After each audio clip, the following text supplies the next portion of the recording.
"You're not coming to our wedding. If you come, it will be the end of our relationship." My oldest son and future daughter-in-law agreed with a nod of their heads. My heart sank as I sensed how much they despised me. What exactly had I done to them?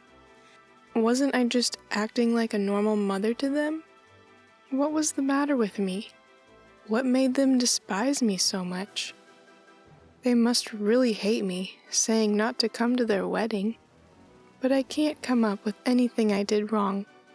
My husband too, of course. I'm unable to forgive my son. How could he act in this manner after I took such good care of him over the years? I can't believe he treats his mother this way. I need to make him understand that his demeanors are wrong. He will be punished if he disrespects his mother. Mary, a 55-year-old housewife, is my name. I have 2 sons. Our eldest son, David, now works for a company in Tokyo and is a fairly high-class elite man. Tom, our second son, on the other hand, has always been quiet and prefers tedious work, so he works at a manufacturing company in his hometown. When they were younger, the brothers were close, but as they grew, David began to dislike Tom. He would publicly humiliate Tom and openly harass him at school. Even after I scolded David, his attitude towards Tom did not change. Just recently, David has decided to get married. He will be married to a woman who works for the same company. "She said that she would like to meet you guys, so I decided to plan a dinner." I was relieved to receive such a call because it meant I could finally send him off. David didn't want to be around Tom, and Tom himself said, "That would be better for me, too." And the day we promised to meet came. They had reserved a private room at a rather pricey restaurant. I was distracted by the unfamiliar place, but when I entered the room, David and a strong-looking woman were already seated. "Hey, Mom and Dad, you guys are late." "I'm sorry, we got lost as we have never been here before." "Don't embarrass me so much." My heart ached at his words, but David is always like that, so I decided not to worry. We took our seats and ate our delicious meal while listening to their conversation. "She pays attention to everything I say. She thinks a lot about our future together. She's a wonderful person. If I had someone like her by my side much earlier, I would have succeeded in much more things. She is a perfectionist who excels at everything she does. She is so different from you guys, Mom and Dad." David was happily talking about his fiancée. Cheerfully, she was telling him to stop. David appeared to be obsessed with her, and when he speaks, all he can do is praise her or himself. When I asked him about how they met, he said, "You should know how good she is instead of such a boring story like that." Even though we had only met, I felt like he was trying to make her look good to us as much as possible, which made me very uncomfortable. My husband was also uneasy, and I was relieved that I had not brought Tom with us. "I can say this again and again, but she is different from you guys. Please don't be mean to her after we get married. Give her some respect." "I don't need you to tell me that, because I wouldn't do that." "Ha, let's see. You guys have prioritized Tom over me my whole life. With that in mind, I can't trust that you guys wouldn't do anything to her." David's words stopped me in my tracks. He is saying whatever he wants, and we were worried about Tom because David harassed him so much. Tom has been troubled by David's harassment since he was a child, and it is natural for a person to try to alleviate their child's stress. When I asked David why, he simply stated, "Because I didn't like Tom, so I couldn't ever solve the problem." I didn't know David would take that situation as us loving Tom more than him. However, I did not want to make a scene. so I couldn't object to David's words. The tense dinner concluded without incident, but I knew that all the issues hadn't been resolved. "Aren't you guys getting old? Don't worry, we'll take care of you too." David had made the decision on his own that he would live with us after their marriage. He appeared to have obtained the consent from his fiancée. She was saying, "You have another son who will not be dependent forever, don't you? I must take care of him." I felt really uneasy about that. Tom does live with us, but he does so because he actively cares for us, not because he is spoiled by us. David and his family, on the other hand, moved into our house without our permission, took over our room, and began acting as if they were the owners. "Why don't you go weed the garden, Tom?" "Sorry, but I have to leave for work." "You don't have a job. Go ahead and do it yourself." "What? You're so arrogant." David's persistent nudging of Tom has gotten stronger. I was amused to see Tom approach the situation with more maturity. But things were not that simple. David and his family were attempting to force Tom and us out of the house without telling us. It was late at night after my husband and Tom had both gone to bed. I was thirsty and went to get some water. The living room light was turned on. "Hey, when will this house be ours?" "Just a little more time. We need concrete plans, so there is no interruptions." "I want to renovate the house after we get rid of the others. This house looks old." David chuckles at her words. I agree. "I can't believe it. I can't believe they are thinking about doing this. I told my husband and Tom right away.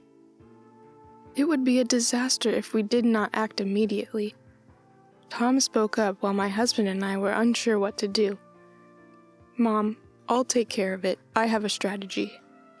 Tom's words were comforting, but the plan he had given me demanded patience more than anything else. However, if Tom's way works, David and his fiancée will be out of here for good.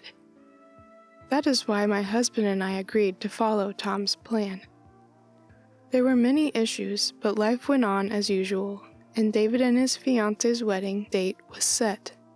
They decided to have their wedding at a very nice nearby wedding hall. We thought having it here in the countryside would not be so great, but the location we saw was quite nice. It's a little pricey, but with the money we're making, it's doable. I was annoyed to see David smile at me, but I kept my mouth shut. David continued to poke at Tom, but thanks to Tom's mature demeanor, it didn't appear to be too painful. The couple waved me over when the wedding date was set. When I went to see them with my husband and Tom, we were told something outrageous.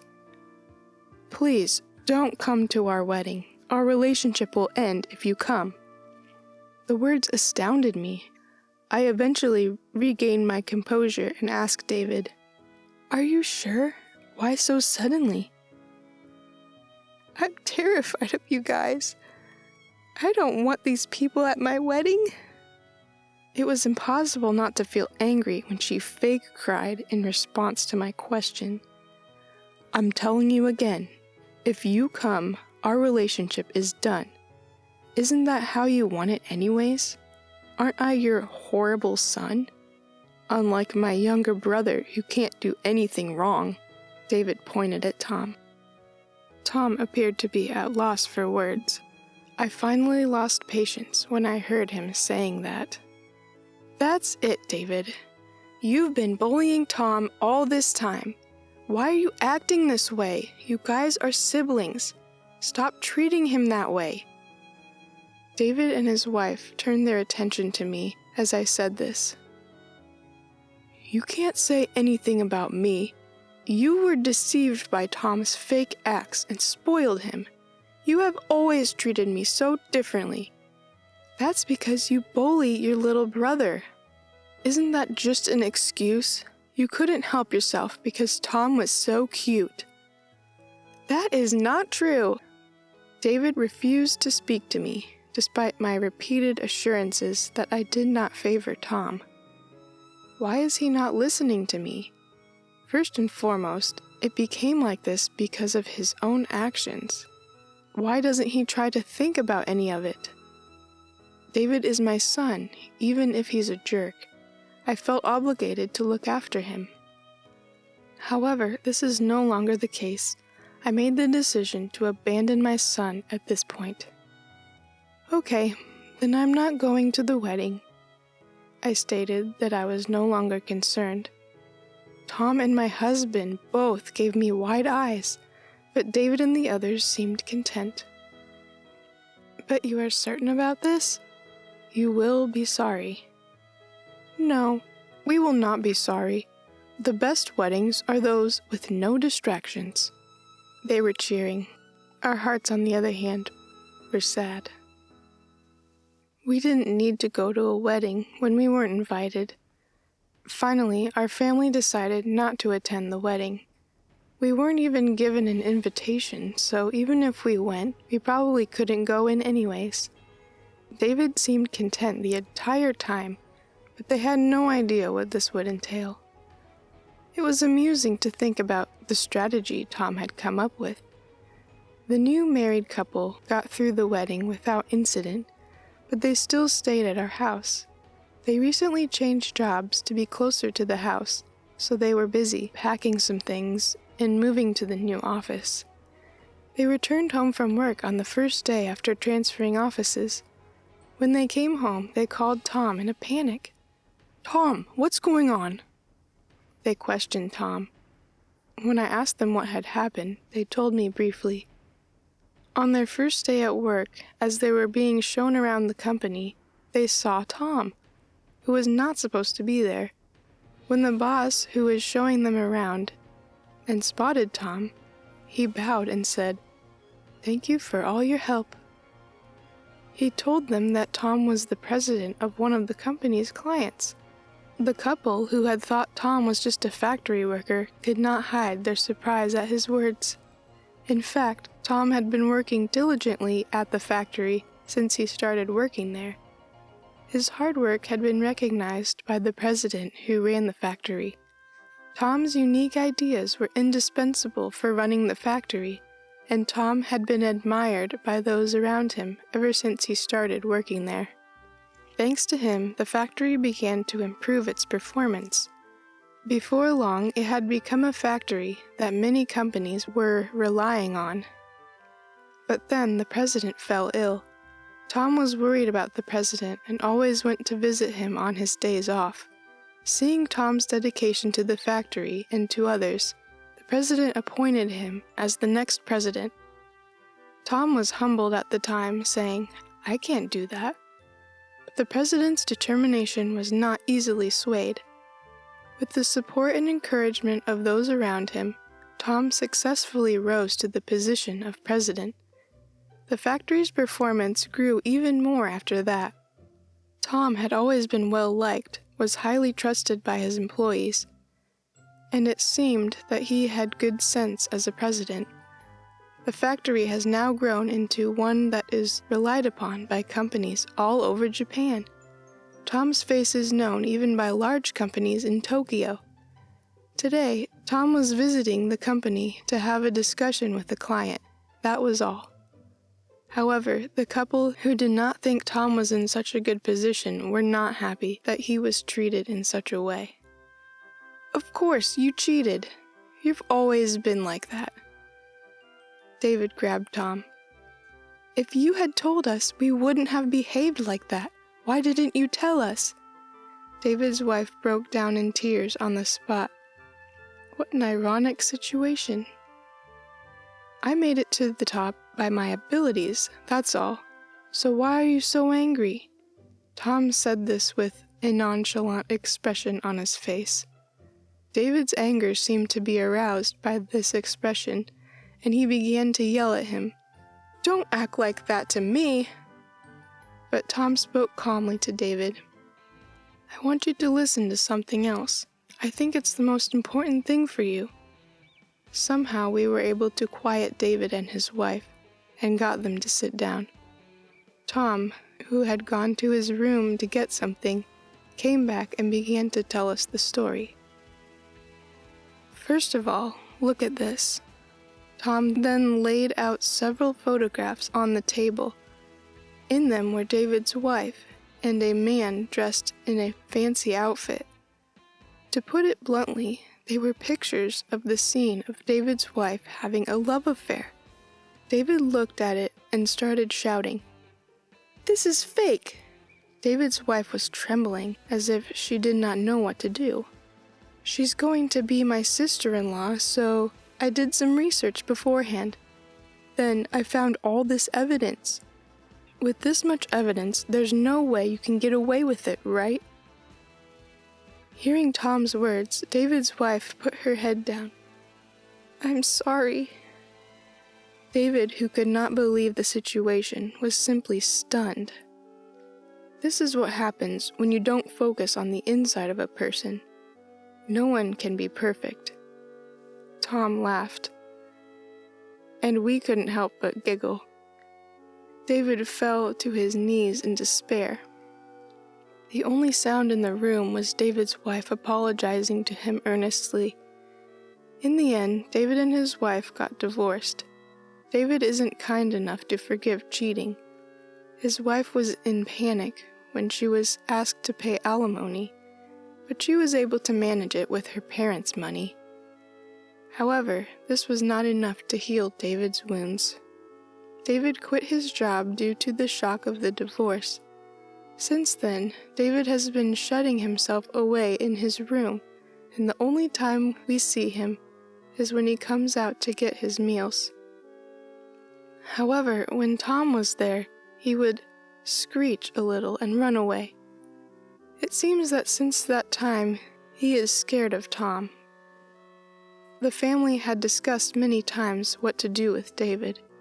In the end, everyone agreed to end relationship with David in the near future. I am sure that would be a terrible thing for us to do to David. However, we were not kind enough to forgive him for the selfishness he has shown us. A few months later, David was kicked out from the house. Toward the end, he cried out to forgive him. But to be honest, I no longer recognized him as family, so I think this was a natural consequence. The three of us, on the other hand, are now living a carefree life with no one in our way.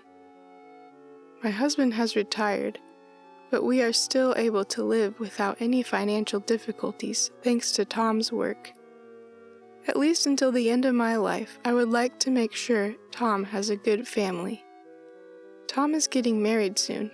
His fiancée is an employee of the same company, and they have been dating for several years. I am looking forward to the wedding of my precious son.